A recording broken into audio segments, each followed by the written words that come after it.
Welcome back to the American Legends Watch channel. Exciting day here on the channel. Got my new Tudor Black Bay Chronograph in blue that I just got in from the AD. A boutique exclusive edition here, the blue chronograph, and here it is. The Tudor box opening up, and there is the drop dead gorgeous new blue chronograph. Brand new, just released here late summer, very end of August, first day of September basically is when this dropped. Got a little protective case on there. Let's take that off. Absolutely gorgeous blue.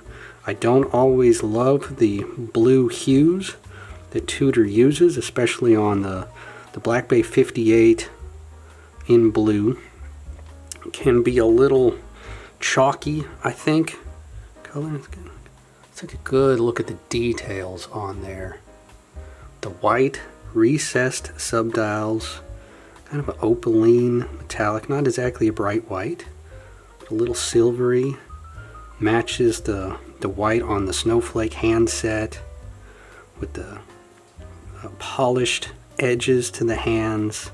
I don't know, lollipop tip, counterweight on the chronograph hand with that very demure little red arrow.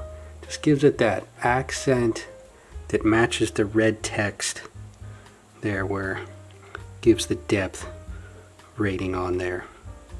Beautiful, beautiful, beautiful. All right, let's go ahead and take it off the pillow. This does feature the T-fit clasp.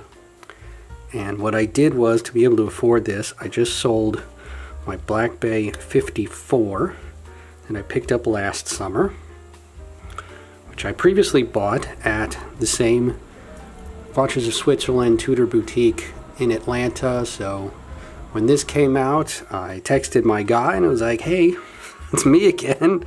Do you have any of these blue special editions in? And in fact they did. I don't know if this was the only one or they got a small allotment. I didn't ask. But let's go ahead and put this on the wrist.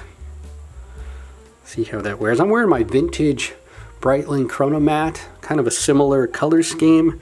Thinking I might move the Breitling and upgrade to this larger, more modern Tudor with this better movement inside. The Breitling has basically a Lamania Valjoux. The Tudor Black Bay's using the B01 movement that they developed in collaboration with Breitling, their joint venture movement manufacturer Kinesi, which is located right next door to the Tudor headquarters.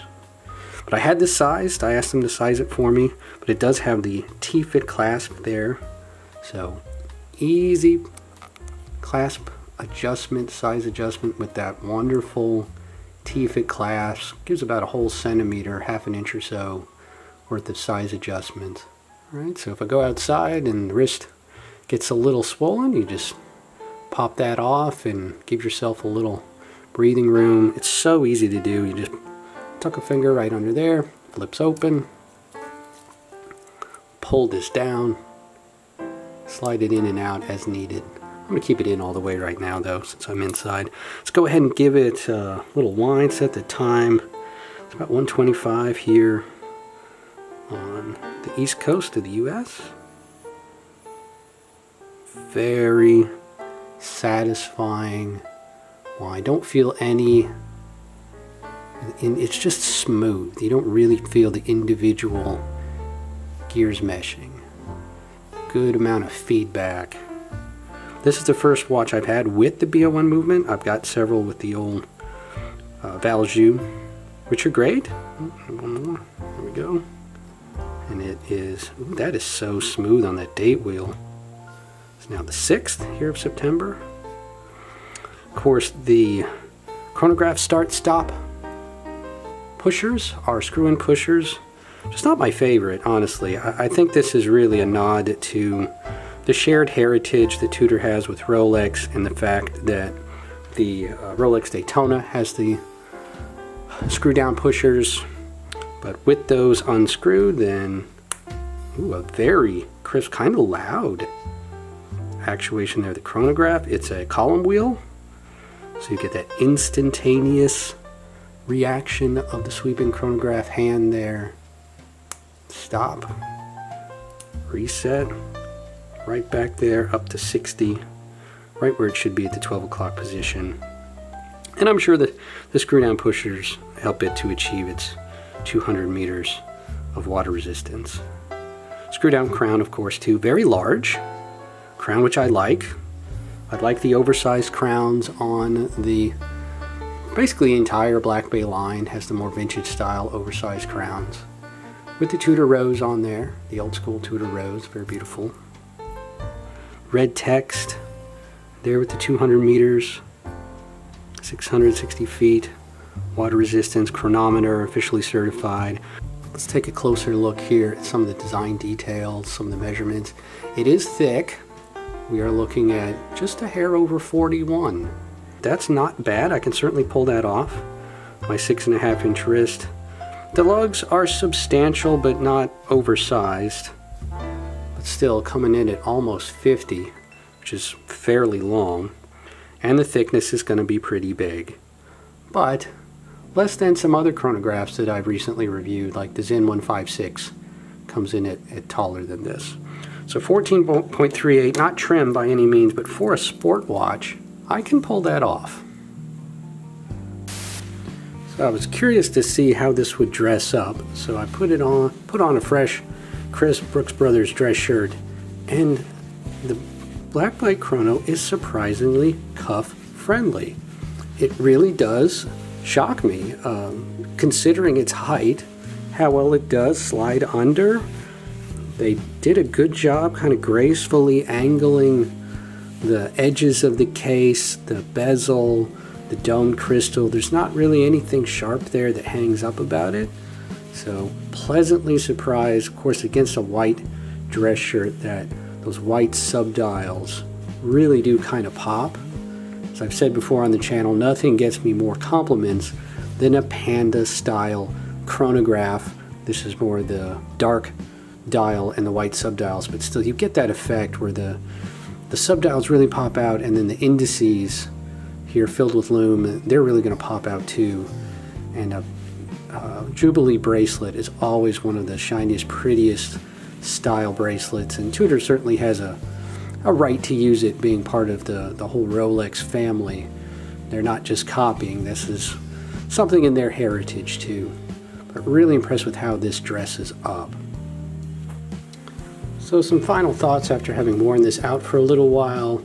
Still leaving the sticker on there just for that, you know, brand new showroom feeling. But man, oh man, I really do think this is the nicest Tudor currently offered. I think this is the most pretty Tudor that I've ever seen. The GMT with the red and blue I think was also very, very pretty. The blue is certainly in the same color scheme as that blue, and the red on here. Just those accents really does it for me. The blue and white with the polished metals really complementary to everything in my wardrobe. I have so much blue stuff and silver. Got blue eyes, and hair is starting to go silver too. So it's just me, and I love it. I could never pull off the pink version. I do like the white and black versions. If you're interested in those, you can probably find those a little cheaper now that this guy's on the market. But there's just really nothing for me to complain about. Even the screw down pushers, I really don't mind. That's a 45-minute scale there on the minute totalizer in the right subdial.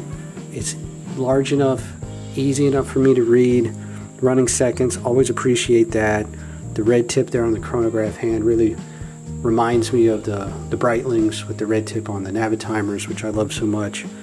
But man, this is so different from the Black Bay 54 that I had, but I really think it's going to work for me better day to day, especially at work. Being a dressier piece, being a larger piece, the timing function, I use chronograph timing functions all the time. Curious to hear your thoughts. Please put them in the comments below. Please do like and subscribe if you want to see more videos, reviews, and news, and other things I have going on here on the channel. So much exciting things to post here in the near future. I guess I will leave it there for now. So God bless, and have fun out there.